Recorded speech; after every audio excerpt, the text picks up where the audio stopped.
Miss Furina, as the Hydro Archon, I am sure you understand the exact meaning of the phenomenon we just witnessed. Or should I say, that's what I originally thought. But looking at your expression, was I wrong? And you haven't a clue? What are you trying to say? At this point, I don't think there's any more need to speak as diplomatic representatives. Allow me to speak to you now as just a Fontainian. You know the prophecy by heart, and also that every part of it is being proven true. Yet, here you are relaxing, drinking tea, and eating desserts as if it's all nothing more than a few stray bugs in your garden. Do you really think that's acceptable? The prophecy's hanging above our necks like a guillotine. Every faction is looking for a way to either avert the disaster or save their own. Even the orphans of the House of the Heart have devoted everything to saving their homeland. But you? It beggars belief just how nonchalant and carefree you have been. From the very beginning, you, the god Focalor, you have utterly failed to take action. You're wrong. I've never ignored the prophecy, nor have I just been passing the time in self-indulgence. Retract your accusation and stop doubting the wisdom of the gods with such absurd conjectures! I am not alone in my doubts, you know. All the children of Fontaine may be harboring the exact same thoughts right now. Oh, great Hydro Archon. How are you going to save them? Save us? How are the people you've sworn to protect supposed to survive in a land that will soon disappear beneath the waves? I have my ways, and I've been working on them for all this time. Even if you look down upon me, you have no right to judge me! Fontaine will be saved.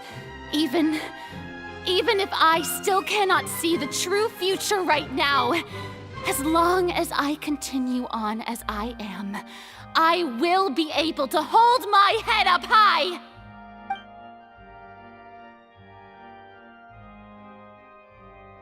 Then I ask you, Miss Furina, just what have you been working on? Where can we see it, and what is it doing to help?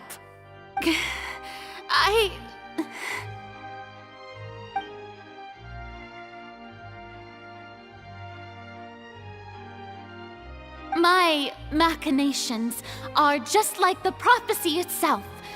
They will only reveal themselves at the fated time. It is just that beings like yourselves are unable to perceive them as of yet. I see. As a god, the proof of your labor always lies beyond prying mortal eyes. Allow me to be so bold as to ask another way. Would it be possible for you to tell us the parts of your plan that are not confidential? Such as your emergency response plan for the impending disaster? An emergency response plan? Oh, that look in your eyes. Have you not even prepared one of those? The emergency response plan is also strictly confidential. Then allow me to jog your memory. Miss Furina, what is the purpose of your Oratrice Mecanique d'Analyse, Cardinale? And what do you plan to do with the massive amounts of Indemnitium that has accumulated over the years? The Oratrice? It's just like it appears to be. So you also have no idea. If I'm not mistaken, someone's using it to prepare for something. But unfortunately, it would seem that someone is not you, Miss Furina. I first caught wind of this when Linny tried to investigate the Oratrice in the Opera House. You see, even just getting close to the core contaminated him with an extremely large amount of Indemnitium. But even if that had nothing to do with you, then what could you possibly be working on, oh great Hydro Archon? Oh, right. I almost forgot.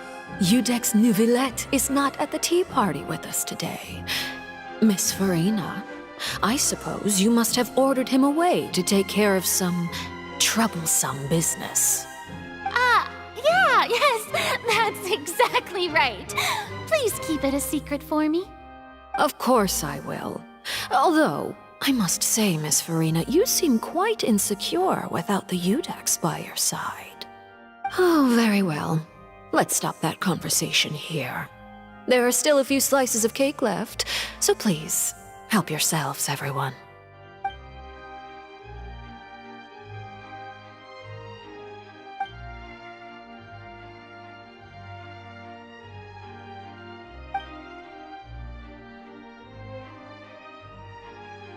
Traveler, I heard that you were recently commissioned to handle a few matters on behalf of the Eudex.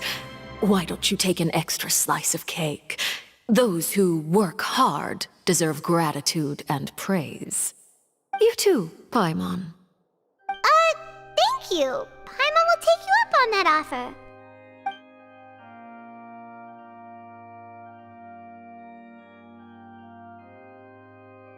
Oh, Paimon's super full. That cake was great. If it's on my tea table, it must be of the highest quality.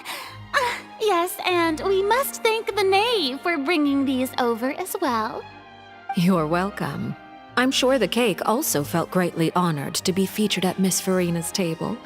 And I was merely catering to Miss Furina's tastes, seeking a chance to chat over tea. It is getting late. Why don't we call it a day? There are still a few matters that I need to take care of, so I must take my leave now. Very well, we'll end it here. Mind seeing me off, Traveler? We could use the opportunity to discuss Child before I must be on my way.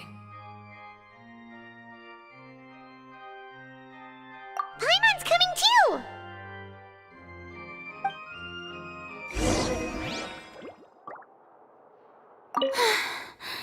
The tea party turned out to be even more difficult than I'd imagined. Why are you looking at me like that? Is something the matter? If there's nothing urgent, then I shall be retiring for now.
I'm glad that you were willing to come with me.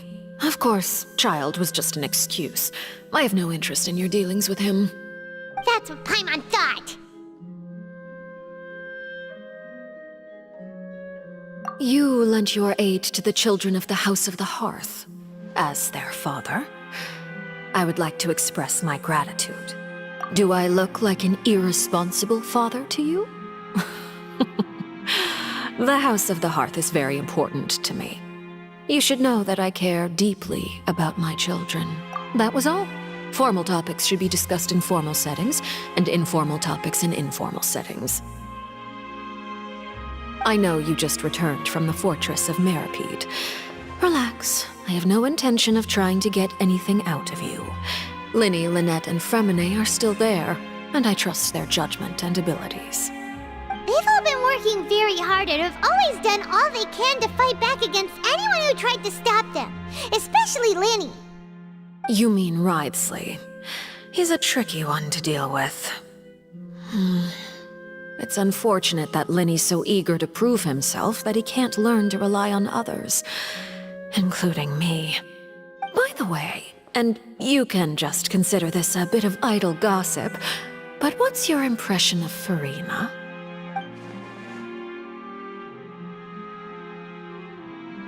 You are outside of our disputes, and the freest person in all of Fontaine, able to move around most easily. Allow me to share my perspective with you. And that's everything that happened during the trial. Master Child was declared guilty and immediately transported to the Fortress of Meropide. Didn't he say he was coming here on vacation? Does he not feel an ounce of shame for all the trouble he has caused?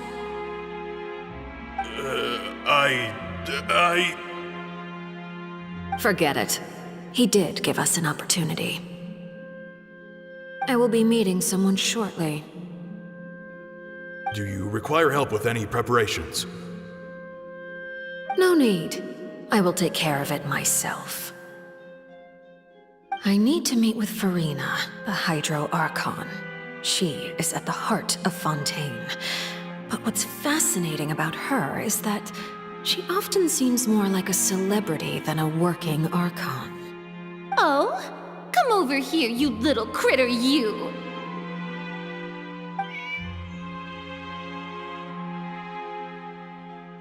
You dare to run from me? Stop right this instant! My goal is just to discover the location of the Gnosis. But I didn't expect the chance to approach Furina to be handed to me on a silver platter. This is so easy, it's actually making me a bit suspicious. Anything left unguarded is usually just bait. But no one will blame someone for taking the bait. After all, from the moment it was attached to the hook, the bait is meant to be sacrificed. It's just as I guessed in the second before I struck. The Hydronosis is not currently held by the Archon. In fact, this Archon doesn't seem like a god at all. And I sense that she's under some kind of curse. Who are you? And what are you trying to do? Please don't kill me! I'm begging you, please! The fear in her pupils is genuine, so perhaps she's not bait after all. Either way, targeting her has lost all meaning. I left the scene with ease. Nobody came looking for me, and nobody could serve as a witness to my near assassination of Focalor. I suspect even Furina dares not mention this incident to anyone. Not long after, my informants confirmed what I had guessed. After returning to her quarters, Furina quietly cried alone. She was so scared that she could not sleep that night, nor could she even bring herself to eat her cake. There's no doubt that there's something wrong with her. I began to entertain the possibility that she is not the true Hydro Archon. Perhaps Iudex Neuvillette is actually the genuine article. I have to find the Gnosis. If the Neuvillette hypothesis is correct, he is probably in possession of it. Alternatively, it might have been hidden in a place that's hard for ordinary people to access. Yes, Father. My dear children, please speak. News from the Fortress of Meropide. Master Child has gone missing. On top of that, the contacts and guards we bribed at the fortress have all gone quiet as well. Probably the handiwork of that Writhsley. I'm afraid so. This is a good opportunity. The value of a Harbinger is much higher than most would imagine. We now have an excuse to exert diplomatic pressure on the Fontaine authorities. Set up a meeting for me. I would like to meet the Hydro Archon and Iudex Neuvillette. Oh, and I have an additional mission for you three. Yes, Father. Tartaglia's disappearance was not a part of my plan, but I can use it to make a breakthrough. With this as my excuse, I can ask for an official audience and continue my investigation of Furina and Iudex Neuvillette. The initiative belongs to the House of the Hearth. My wish to investigate the Fortress of Meropide will be a front. Linny and his group will be responsible for the actual intelligence gathering.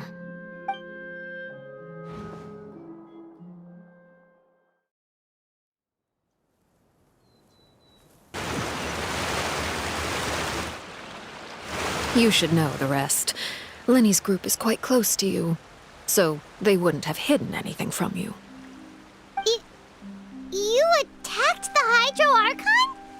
It wouldn't mean anything, even if you shouted it from the rooftops. After all, even Furina herself is still pretending that nothing of that sort ever happened. Alright then. I've now had 2 chances to enjoy tea with Furina.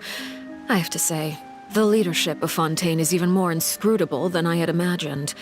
I once surmised that Iudex Neuvillette must be the Hydro Archon, but now, that doesn't seem right to me either.